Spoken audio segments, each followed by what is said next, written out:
All right, today we are diving deep into one of the most powerful tools of persuasion ever identified. We're talking about the liking principle. Honestly, this is a cornerstone concept for absolutely anyone looking to build genuine, lasting influence.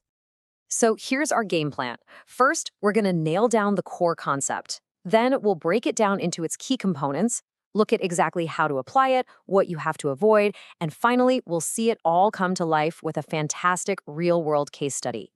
So let's start at the beginning. What are we actually talking about when we say liking is a principle of influence?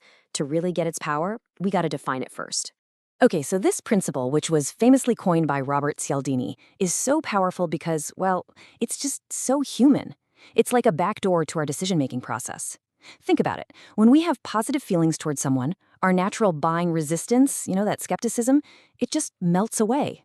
We're simply more open to what they have to say. Now, a top-tier consultant knows this isn't just about being nice. No, it's about the strategic management of what you could call emotional chemistry. The truth is, we make decisions based on emotion. Logic? That's just the story we tell ourselves later to justify the choice we've already made deep down. The whole goal is to shift from a simple transaction to becoming a trusted advisor, someone the client genuinely feels is on their side. That right there is the magic of liking. So how do we actually build this sense of liking? Let's deconstruct this whole thing into its four core components. These are the psychological drivers that really make it tick. First up, the friendship factor. Here's the deal. A prospect simply won't buy until they're convinced you're a friend who's acting in their best interest. And get this, you've got about 120 seconds to prove it. In those first 2 minutes, they're subconsciously asking one simple question. Do you care about me? And the master key to unlocking this? It's active listening, letting them speak 70 to 80% of the time. That validates them and builds that crucial bridge of trust. Pillar number 2 is similarity. We are biologically wired to trust people who are like us. Now, old school marketing used these broad demographics, right? Age, location, that kind of stuff. But modern sophisticated strategy, it's all about psychographic alignment. It's about finding communities who share a story, a narrative. It triggers that incredibly powerful response. People like us do stuff like this. And boom, you have an instant powerful connection. Abraham Lincoln absolutely nailed it when he said, "Everybody likes a compliment."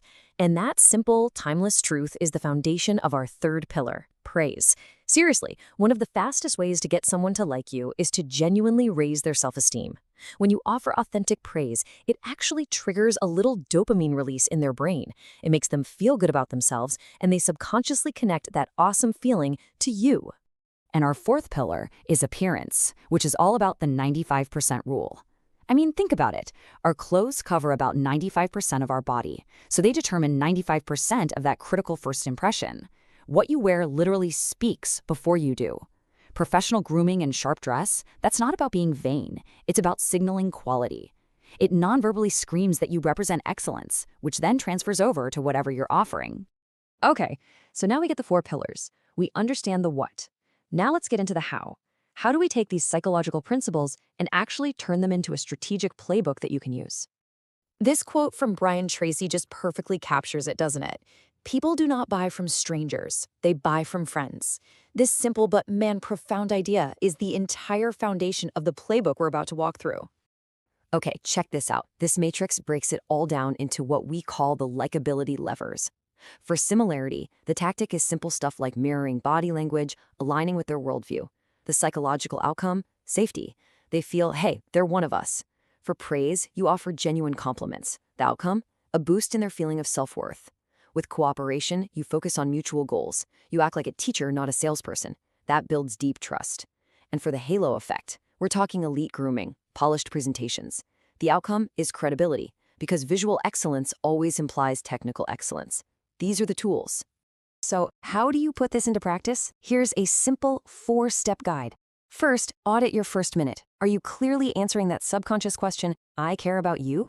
Second, define the shared narrative that's really going to resonate with your audience. Third, ask great questions to identify their hot button, that one emotional need you are uniquely positioned to solve. And fourth, use strategic mirroring of their appearance, their vocabulary, to create comfort and rapport. This is your roadmap. All right, now for something just as important, maybe even more so. What not to do? Look, building trust takes time, but you can destroy it in a split second. These are the pitfalls you have to avoid at all costs if you want to maintain your credibility.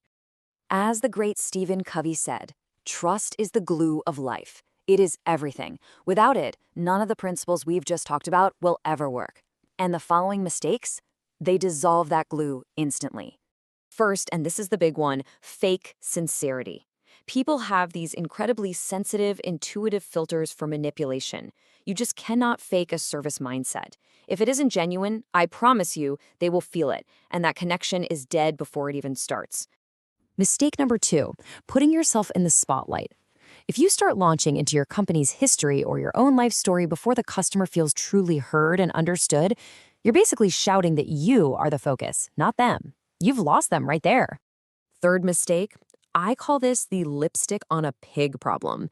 If your company culture doesn't actually match the friendly, service-oriented image you're trying to project, the truth is going to come out. You have to walk the walk because an inauthentic message gets exposed so fast in today's world. And finally, puffery.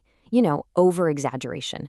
Overstating what your product or service can do is just a guaranteed way to trigger skepticism.